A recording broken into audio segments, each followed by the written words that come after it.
Salut à tous, alors c'est Frédéric Delavier. Alors ce soir, je voulais faire une petite vidéo pour tous les gens qui ont des petites contractures au bas du dos. Vous savez, ce blocage qui fait que vous ne pouvez pas bouger, vous vous sentez mal. Vous avez une contracture assez souvent consécutif à la réalisation d'un mauvais mouvement, hein, au squat ou au soulevé de terre. Hein.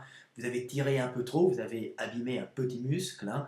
Donc vous avez tiré un peu sur des petits ligaments, des petits muscles, hein, tout cet appareil fibromusculaire qui entoure d'une façon subtile la colonne vertébrale, le rachis. Alors, je fais une vidéo pour les gens, c'est pas pour les grosses pathologies, hein, c'est pour débloquer le dos quand vous êtes complètement coincé. Hein. Des fois, c'est coincé, les muscles, ces petits muscles sont contractés sur un faux mouvement parce qu'il y a une micro-déchirure. Alors, normalement, c'est un plâtre naturel pour que ça cicatrise, mais la douleur peut des fois s'installer, la contracture peut des fois s'installer et ne pas partir, ce qui est particulièrement gênant. Alors, ce qui se passe, c'est que vous voyez, la colonne vertébrale, ça c'est le rachis lombaire, hein, donc c'est en général si on a mal. Hein. Alors attention, la vidéo n'est pas faite, cette vidéo n'est pas faite pour les gens qui ont des hernies discales ou qui ont des pathologies lourdes. Hein. Je parle juste de petites pathologies, hein, des petites contractures qui fait qu'on est bloqué d'un côté et comment se débloquer le dos, hein, comme quand vous allez chez le chiropracteur. Hein.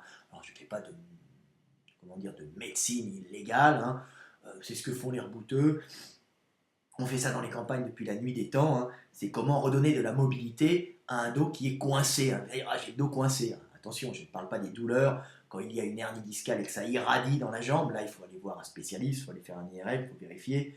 Mais juste les petites contractures, hein, qui fait que quand on a, parce que là, c'est des vertèbres, vous voyez, vertèbres lombaires. Hein.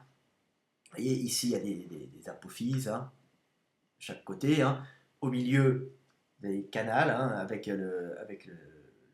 la moelle épinière et puis les nerfs qui sortent de chaque côté.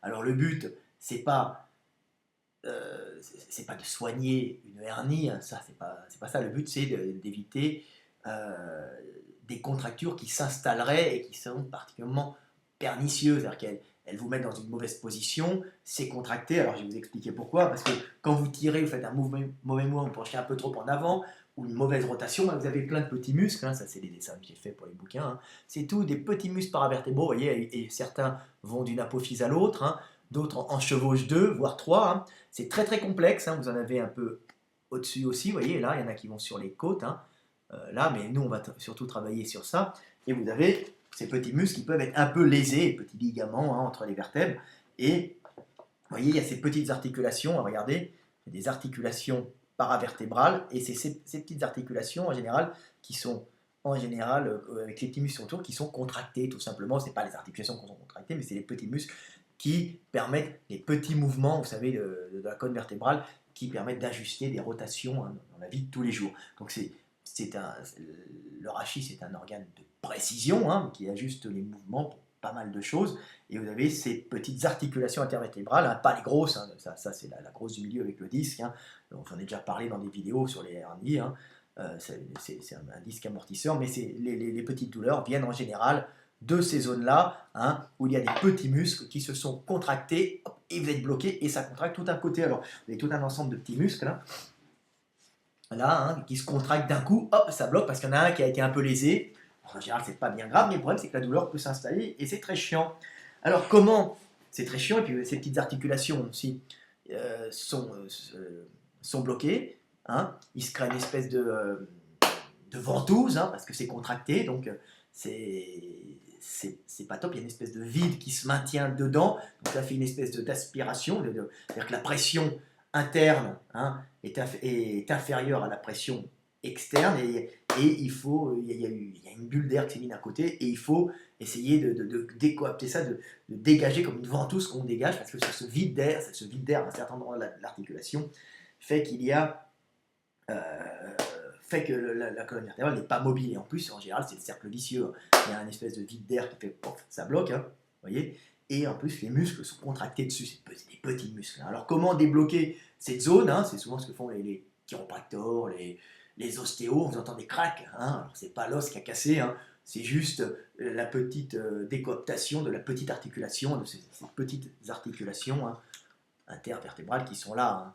Ici, alors là, c'est pas très bien ajusté parce que le disque intervertébral est trop gros sur cette maquette, mais en général, ça s'ajuste, je vais essayer de l'enlever pour vous montrer, ça s'ajuste un peu mieux comme ça. Hein, ouais, regardez, voilà, vous voyez, le disque est normalement plus petit, donc ça s'ajuste au centimètre près, vous voyez, et ces petits disques, ils se créent un vide dû à une contracture, et il faut faire une décooptation, une espèce de ventouse qu'on tirerait pour débloquer, en même temps étirer ce petit muscle. C'est deux principes, c'est deux problèmes qui vont ensemble, qui sont liés, c'est pas grave.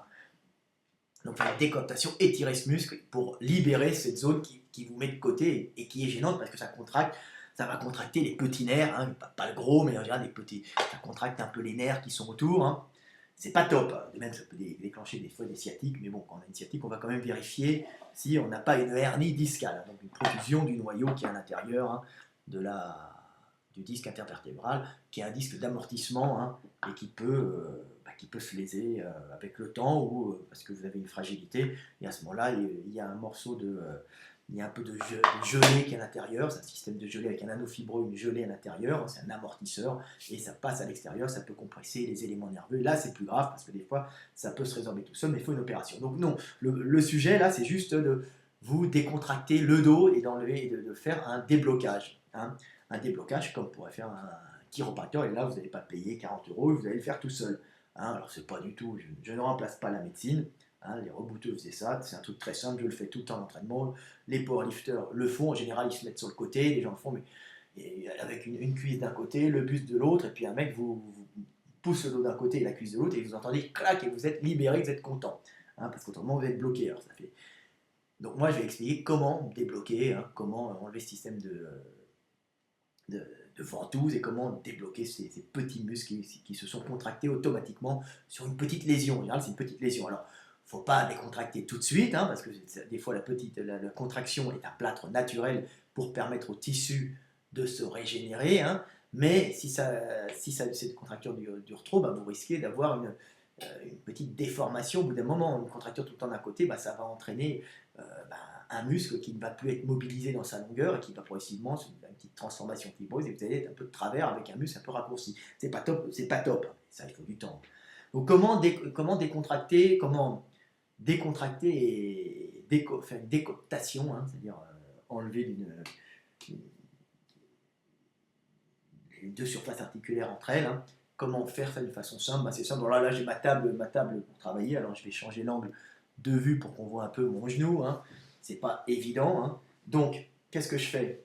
Je mets ma main sur mon genou, je me tire bien comme ça, j'enlève le cheveu, c'est pas top.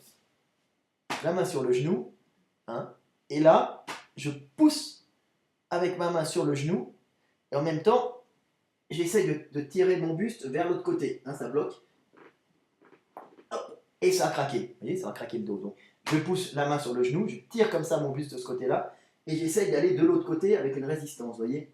Alors là, j'ai mis la main sur le dossier, mais on peut mettre la main derrière, si on a un banc, on met la main derrière sur le banc, comme ça, et on envoie le buste du côté opposé au bras qui va pousser du côté opposé sur le genou. Voilà.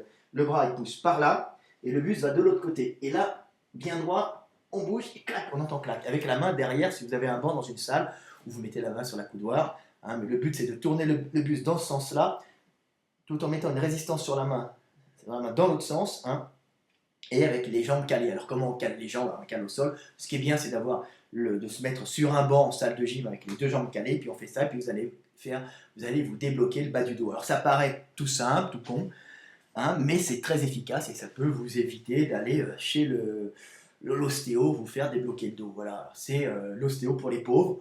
Alors évidemment, pas sur des grosses pathologies, sur juste, je parle pour des mecs sains qui ont juste des contractures, vous avez entendu, j'ai craqué, ça fait clac. Donc je peux le faire de l'autre côté. Est-ce que je peux le faire de l'autre côté? Voilà, la main derrière, je le mets. Non, moi je craque que d'un côté en général. On n'est jamais très très symétrique dans la vie. On a tout le temps un côté qui se coince plus que l'autre. On n'est jamais très droit. On fait avec. Le corps s'habitue. Il faut savoir qu'on n'est jamais totalement symétrique puisqu'on a le cœur légèrement à gauche, on a le foie à droite, on a une couille plus remontée que l'autre si on est un homme. On a l'aorte qui passe vers la gauche, donc on n'a jamais une symétrie totale. Donc on peut avoir, en général, on est plus coincé d'un côté que de l'autre. Donc voilà, donc ça, pour vous débloquer, c'est bien, ne le faites pas tout le temps. Hein. Sachez que quand même, un blocage, c'est à la base un plâtre naturel, donc on le laisse quelques temps. Hein, et puis s'il s'installe, ben, c'est pas très bon, donc on va essayer de débloquer pour récupérer de la mobilité, parce qu'un blocage, il peut y avoir une cicatrisation, le blocage reste, hein, reste parce qu'il y a une contracture du muscle, il y a l'articulation qui a fait une espèce de vide d'air, hein, une ventouse, hein, et à ce moment-là, une bulle d'air. On essaye d'enlever ce système de ventouse de l'articulation pour qu'elle retrouve sa mobilité. Hein. Donc voilà. Donc petite vidéo de 10 minutes hein, pour vous débloquer le dos tout seul à la salle de gym. J'espère que ça va vous aider. Hein. C'est du basique, hein, mais beaucoup de gens ne connaissent pas. Et puis moi, comme je suis quand même un professionnel du domaine, j'oublie des fois que les choses basiques, ben, les gens ne les connaissent pas forcément. Voilà. Salut, c'était Fred Delavier. Et puis un petit bonjour à mes amis de Sparta à qui j'ai mis le t-shirt pour qu'ils soient contents. Allez, salut, à bientôt. Petit bonjour de Hongrie.